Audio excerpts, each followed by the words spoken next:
வணக்கம். இன்னைக்கு நாம பார்க்க போற திருப்புகழ் சுவாமிமலையில் இருக்கக்கூடிய முருகப்பெருமான் மீது பாடப்பெற்றது. இது 223வது திருப்புகழ். இந்த திருப்புகழ்ல அருணகிரிநாதர் சிவனுக்கு ஞானோபதேசம் பண்ண இல்லப்பா, அதே மாதிரி எனக்கும் ஞானோபதேசம் பண்ணணும் அப்படின்னு முருகன் கிட்ட கேட்கிறாரு. ஞான உபதேசம் பெறத்துக்கான இந்த பாடல்ல ரொம்ப ஆழ்ந்த அர்த்தமுள்ள பல விஷயங்களை குறிப்பிட்டிருக்காரு. வாங்க இப்ப இந்த பாடலை பார்க்கலாம். நாவேறு பாமணத்த பாதாரமே நினைத்து நாலாறு நாலு பற்று வகையான நாலாரும் ஆகமத்தின் நூலாய ஞானமுத்தி நாடோறு நானுரைத்த நெறியாக நீவேரெனாதிருக்க நான் வேறெனாதிருக்க நேராக வாழ்வதற்குன் அருள் கூற நீடு ஆர் ஷடாசரத்தின் மீதே பராபரத்தை நீ காணென ஆவணை சொல் அருள்வாயே சேவேரும் ஈச சுற்ற மாஞான போத புத்தி சீராகவே உரைத்த குருநாதா தேரார்கள் நாடு சுட்ட சூரார்கள் மாள வெட்டு தீரா குகா குரத்தி மணவாளா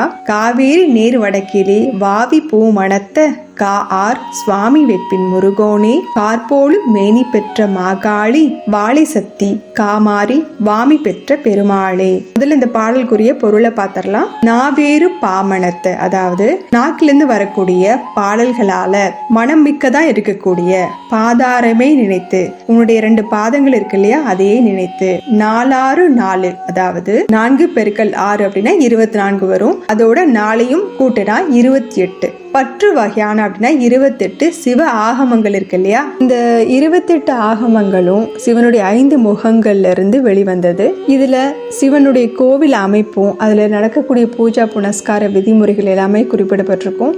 சிவபேத ஆகமங்கள் 10, ருத்ரபேத ஆகமங்கள் 18 அப்படின்னு மொத்தம் 28 ஆகமங்கள் இருக்கு. நாலாரும் ஆகமத்தின், இதோட கரிய கிரிய யோகம் ஞானம் அப்படிங்கிற 4 பக்தி மார்க்கங்களையும் இதுல குறிப்பிடுறாரு. 4 வகையான விஷயங்களும் அதுல குறிப்பிடப்பட்டிருக்கு. அந்த ஆகமத்தின் நூலாய ஞான முக்தி, அந்த நூல்கள்ல குறிப்பிடப்பட்டிருக்கு இல்லையா, ஞானம் முக்தி அந்த நெறிகளை நாடோறு நான் உரைத்த நெறியாக, தினந்தோறும் நான் வாழ்க்கையில எப்பவுமே கடைபிடித்து வரக்கூடிய நெறியாக நீவே ரெனாதிரு நான் வேற எனாதிருக்க, நீயும் நானும் வேற வேற இல்ல, ஜீவாத்மாவும் பரமாத்மாவும் ஒன்றிணைந்த நிலையில நேராக வாழ்வதற்கும் அருள் கூற, நான் நேர்பட்டு ஒரு நல்ல வழியில ஒழுக்கமான நேர்மையான ஒரு வழியில வாழ்றதுக்கு உன்னுடைய அருளையும் எனக்கு கொடுத்து நீடு ஆர் ஷடாசரத்தின் மீதி அப்படின்னா உயர்ந்த பெருமை பொருந்திய 6 ஆதாரங்களையும் கடந்த, ஷடாசரம்னா 6ங்கிறது எல்லாருக்கும் தெரியும் இல்லையா, 6 ஆதாரங்களையும் 6 சக்கரங்களையும் கடந்து சகசிராரத்துல பராபரத்தை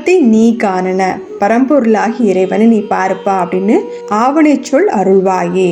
அதாவது அந்த சிவனோட ஐக்கியமாகக்கூடிய அந்த சொற்களை, அந்த வசனத்தை எனக்கு உபதேசித்து எனக்கும் அருள் புரிப்பா.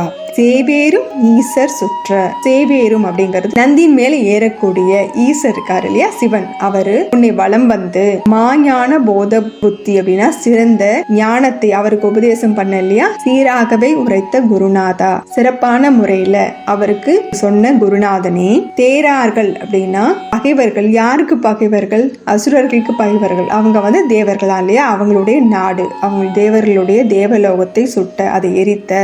சூரார்கள் அப்படின்னா அசுரர்கள். மாள வெட்டு, அவர்களை வந்து அழிந்து போகும்படி அவர்களை வெட்டிய. தீரா குகா குரத்தி மணவாளா, திறன்மிக்கவனே, குகனாக இருக்கக்கூடியவனே, குரத்தி ஆகிய வள்ளியின் மணவாளனே. காவேரி நேர் வடக்கிலே அப்படின்னா காவேரி ஆறு இருக்கு இல்லையா, அதோட நேர் வடக்குல வாவி பூமணத்தை அப்படின்னா நல்ல குளங்கள் எல்லாம் நிறைஞ்சிருக்கு, அது எல்லாமே வந்து பூமணாந்தரத்துல வீசி கொண்டு இருக்குதாமா. கா ஆர் சுவாமி வெப்பின் அப்படின்னா காங்கிறது சோலைகளை குறிக்கிறது, ஆர் அப்படின்னா சூழ்ந்து இருக்கக்கூடிய, சுவாமி வெப்பின் சுவாமி மலையின் மேல் இருக்கக்கூடிய முருகோனே முருகப்பெருமானே. கார்போலும் மேனி பெற்ற மாகாளி, அதாவது மேகத்தை போன்ற கருமை நிற மேனி பெற்ற மாகாளி.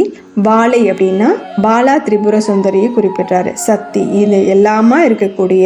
காமாரி அப்படின்னா காமனை எரித்தவர் இருக்கார் இல்லையா சிவன், அவருக்கு வாமி பெற்ற, அதாவது வாமபாகத்தை பெற்ற, அவருடைய இடபாகத்தை பெற்ற பார்வதி அம்பாளின் பெற்ற பெருமாளே, அவள் பெற்றெடுத்த முருகப்பெருமாளே.